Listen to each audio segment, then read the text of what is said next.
Hello. Hello. Sir நாங்க ஐசிஐசிஐலேருந்து பேசுறோம். உங்களுக்கு கிரெடிட் கார்டு டெலிவர் ஆகி 45 டேஸ் ஆச்சுன்ட்டு காட்டுது. ஏதாச்சும் ப்ராப்ளம்ஸ் ஃபேஸ் பண்றீங்களா?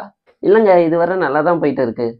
ஆனா சார் நீங்க கார்ட ஆக்டிவேட் பண்ணதுக்கு அப்புறமும் ஏன் இன்னும் ரிவார்ட் பாயிண்ட்ஸ் ரெடீம் பண்ணாம வச்சிருக்கீங்க? உங்களுக்கு வேணும்னா இப்ப ரெடீம் பண்ணிக்கலாம். இல்லன்னா நான் அப்புறமா உங்கள்ட்ட கால்ல கனெக்ட் பண்றேன்.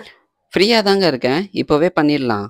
சார் உங்க iMobile ஆப் ஓபன் பண்ணீங்கன்னா, அதுல reward option manage credit card செக்ஷன்ல எனேபிள் ஆகியிருக்கான்ட்டு பாருங்க. அப்படி எதுவும் இல்லைங்களே. அப்போ ஒன்று பண்ணுங்க சார். நீங்க ஏடிஎம் டிரான்சாக்ஷன்ஸை டிசேபிள் பண்ணிட்டு ஆன்லைன் டிரான்சாக்ஷன்ஸை எனேபிள் பண்ணிக்கோங்க.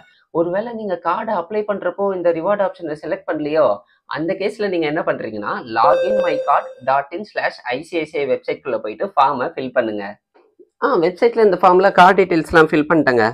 என்ன transaction was block due to incorrect சிவிவின்னு வருது. இந்த கான்வர்சேஷன் அப்போ விக்டிம் சைன் இன் பண்ணது ஐசிஐசிஐயோட வெப்சைட்டே கிடையாது. ஐசிஐசிஐயோட வெப்சைட்டை அவங்க அப்படியே ரெப்ளிகேட் பண்ணி வச்சிருக்காங்க.